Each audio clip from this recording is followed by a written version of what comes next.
far west of China, home to many Muslims. Our China correspondent John Sudworth and his team have travelled there, and here is his report.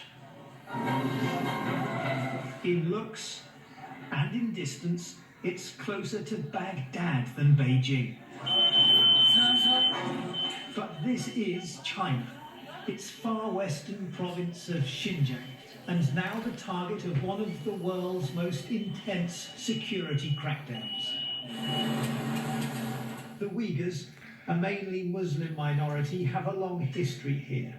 Today, fear is everywhere. Under the watchful eye of government minders, there's only ever one correct answer.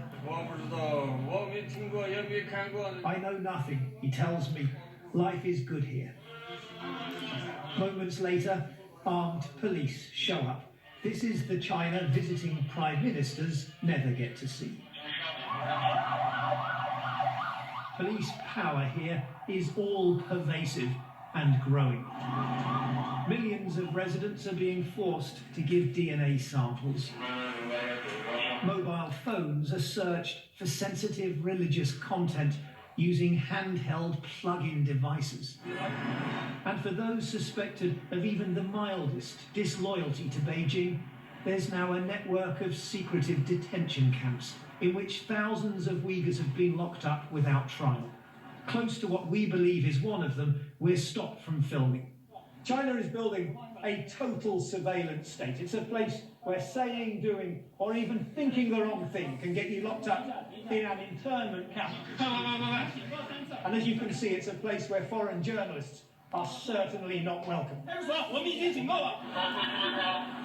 Wherever we go in Xinjiang, we're constantly hassled, detained, monitored, and followed. Like thousands of Uyghurs, Abdurrahman Hassan has fled to Turkey.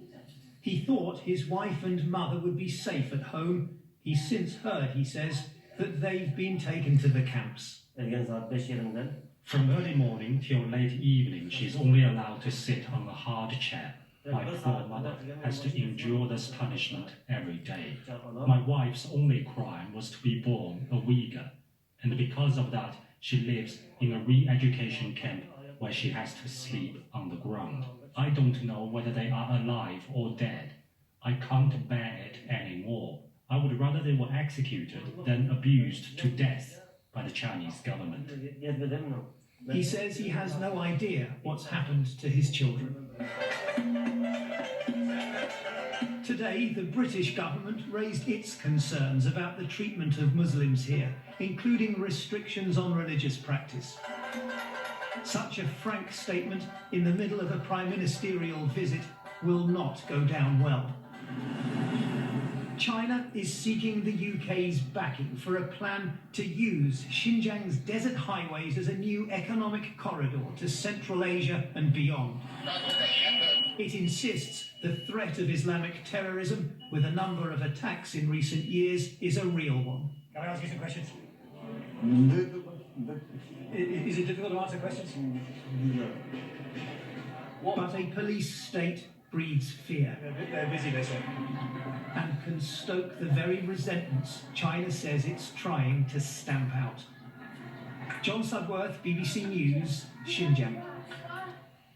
Well, in his report, John